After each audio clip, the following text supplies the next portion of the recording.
गुरुर्ब्रह्मा गुरुर्विष्णु गुरुर्देवो महेश्वर गुरु साक्षात् परं ब्रह्म तस्मै श्री गुरुवे नमः।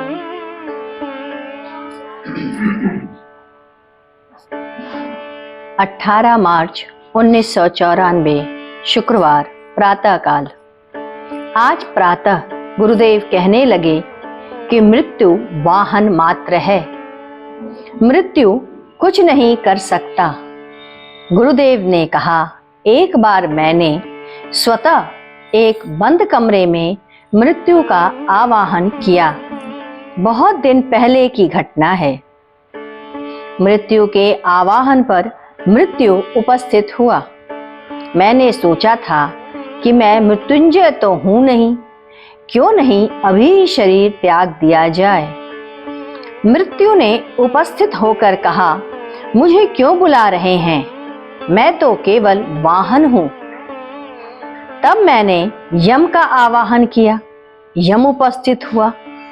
उसने कहा, अभी समय नहीं है, समय से पहले मैं कुछ नहीं कर सकता। आप मृत्युंजय का जप करते रहिए, जब समय आ जाएगा तो कालबन आपको ले ही जाएगा। जहां मंत्र की लाइन समाप्त हुई नहीं कि आप चले गए। गुरुदेव ने एक जीवंत घटना का उल्लेख किया। यह घटना रायबरेली की है। आज से करीब 70 या 80 वर्ष पहले एक लावण्यमयी अति सुंदर वेश्या थी। उसके पास विपुल संपत्ति हो गई थी। उसने मन में विचार किया कि मेरे मर जाने के बाद इस संपत्ति का भोग कौन करेगा। वह अति चिंतित हुई। इस संबंध में उसने मौलवियों, फकीरों और मुल्लाओं से भेंट की और अपनी उम्र के बारे में पूछा।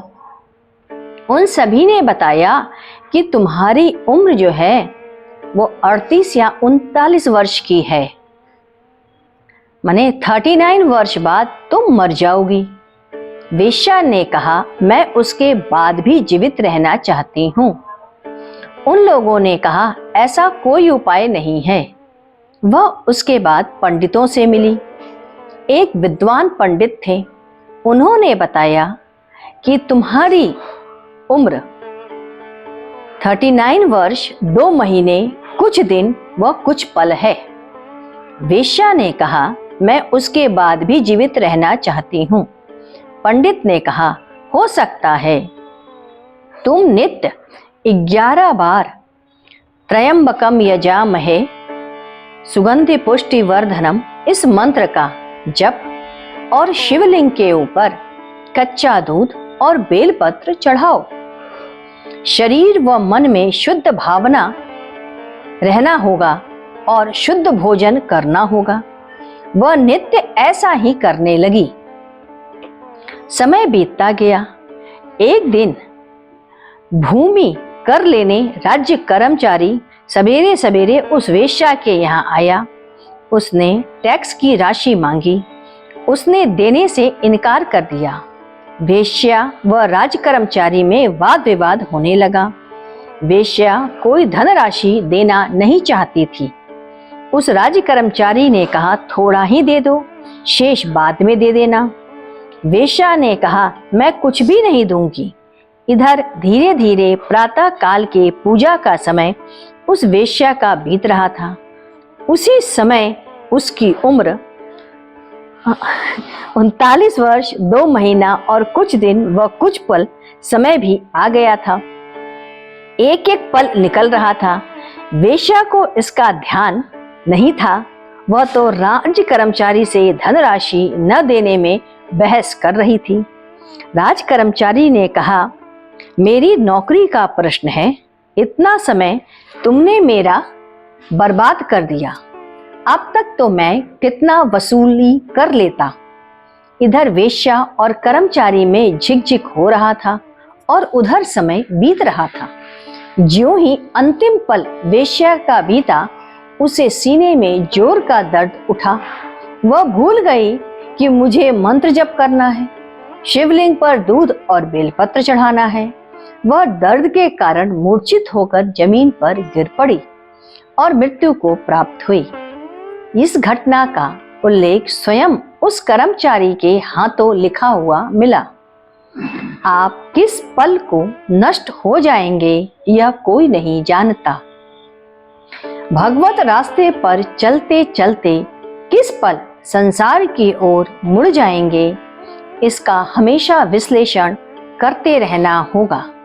इसका पल पल आपको ध्यान रखना होगा।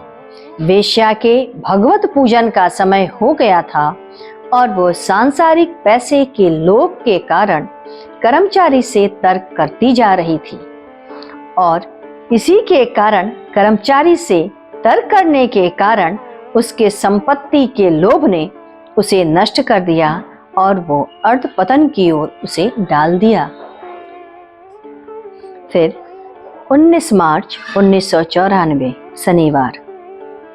आज वंदना ने बताया कि अभी खिचड़ी के समय जनवरी माह में श्री कृष्ण जी का पायल बढ़ गया था। मैं उसे छोटा करा के लाई, जबकि गुरु पूर्णिमा को मैंने छोटा करके ही पहनाया था। 6 महीने के बाद पुनः पायल बढ़ गई। इस बार फिर कृष्ण जी का पायल पैर से सरकने लगा।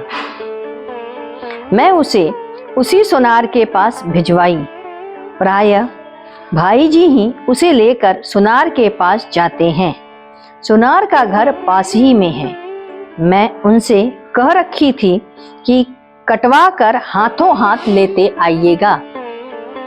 उस दिन सुनार के यहाँ भीड़ थी। भाई जी को थोड़ा काम था। उसने कहा 1 घंटे के बाद आइए, हम दे देते हैं। भाई जी लाना भूल गए। रात्रि 12 बजे जब सोने गए तो उन्हें याद आई पायल लेना। सोचे प्रातःकाल चलकर ले लेंगे। जब दूसरे दिन वह पायल लेने गए तो सुनार ने कहा, भैया ये बतावा, ये पायल कहाँ का हो? कहीं मूर्ति का पायल बढ़ला? प्रत्येक 6 महीने पर आप पायल कटवाने आते हैं। आज इस पायल को हम जब काटने लगे तो इसमें हमने 2 छोटे छोटे पैर की झलक दिखाई दे रही थी तथा पायल से बराबर झुन झुन की आवाज आती रहती है। भैया से उसने कटाई का पैसा इस बार नहीं लिया। यह बड़ा ही अद्भुत और रोमांचकारी बात हुई कि सोनार को भगवान के दोनों पैर की झलक दिखाई दी तथा जब तक वह पायल उस सोनार के यहाँ थी उसे बजने की आवाज भी आती रही। गुरुदेव ने कहा, पायल गंगा जल से धोकर सभी अपने मस्तक पर व सुहाग से स्पर्श कराएं। फिर उसे गंगा जल से धुलवाकर भगवान कृष्ण को पहना दिया गया।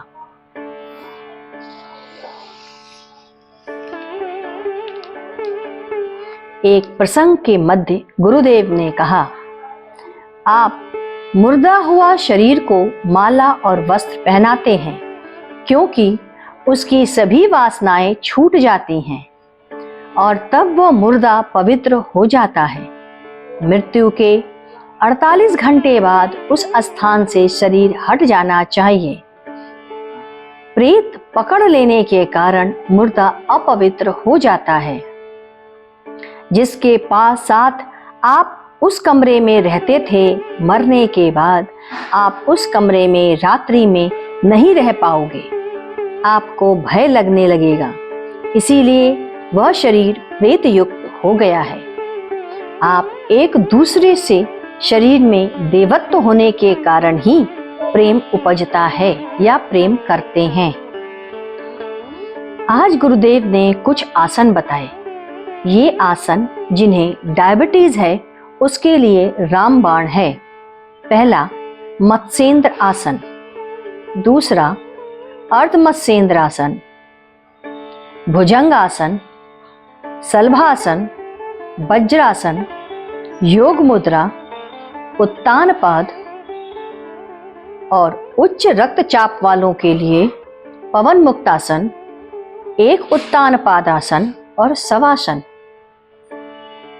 डायबिटीज के लक्षणों में अचानक शरीर का वजन कम होना प्रारंभ हो जाता है, या पेशाब बार बार होने लगे, या भूख बढ़ जाए। वर्जित है संतरा, केला, अंगूर, मुसब्बी, आलू, चावल, चीनी। आहार है प्रातःकाल टहलना, आने के बाद अंकुरित चना निकाल के खाना। गुरुदेव ने कहा, जिस मिट्टी के पात्र में बराबर घी रखा जाता है, अब उसमें यद्यपि घी नहीं भी रखा जाता है, परंतु उस पात्र को आंच पर रखते हैं तो उसमें से घी पसीजने लगता है। अतः आप अपने को बराबर देखते रहिए। इसीलिए कहते हैं, गुरु की वाणी कभी नहीं मरती, भले ही गुरु मर जाए। गुरुदेव कहते हैं, प्रातःकाल मैं साकार रूप में पूजा करवाता हूँ, सायंकाल कहता हूँ राम और कृष्ण आपका चिंतन है, अतः निराकार है। सूक्ष्म को पकड़ने के लिए अति सूक्ष्म होना पड़ता है। अतः गुरु जब जो कहता है वैसा ही आप करते चलें, आपको अलग से कुछ नहीं करना होता। शंकराचार्य के शिष्य पद्माचार्य जी थे, वे गुरु को छोड़ कुछ नहीं जानते ही नहीं थे। एक बार वे नदी के उस पार गुरु के कार्य में लगे थे। गुरु ने इस पार से आने के लिए आवाज दी। पद्माचार्य वैसे ही चल पड़े, नदी पर पैर रखते चले आ रहे थे। उन्हें पता ही नहीं चला, उनके पैर के नीचे कमल खिलता जा रहा था और वे नदी पर पैदल चलकर आ गए। कहते हैं, यही शंकराचार्य काशी में शास्त्रार्थ करने आए और एक वृद्ध महात्मा थे, उनसे टक्कर हो गई। उस समय पद्माचार्य नहीं थे, वे विलंब से आए। देखा गुरु किसी से शास्त्रार्थ कर रहे हैं। पद्माचार्य जान गए कि महात्मा साक्षात व्यासदेव हैं। उन्हीं की कृति ब्रह्मसूत्र पर शंकराचार्य शास्त्रार्थ कर रहे थे। गुरु के कान में कहा, ये तो साक्षात व्यासदेव हैं। गुरु ने देखा तो तुरंत पैरों पर गिर पड़े। ऐसे थे पद्माचार्य और ऐसा था समर्पण उनका गुरु के प्रति। आइए कुछ देर गुरु को भज लेते हैं। ओम गुरु ओम गुरु ओम गुरुदेव, जय गुरु जय गुरु जय गुरुदेव। ओम गुरु ओम गुरु ओम गुरुदेव, जय गुरु जय गुरु जय गुरुदेव। ओम गुरु ओम गुरु ओम गुरुदेव, जय गुरु जय गुरु जय गुरुदेव। ओम गुरु ओम गुरु ओम गुरुदेव, जय गुरु जय गुरु जय गुरुदेव। ओम गुरु ओम गुरु ओम गुरुदेव, जय गुरु जय गुरु जय गुरुदेव। ओम गुरु ओम गुरु ओम गुरुदेव, जय गुरु जय गुरु जय गुरुदेव। बोलिए सद्गुरुदेव भगवान की जय।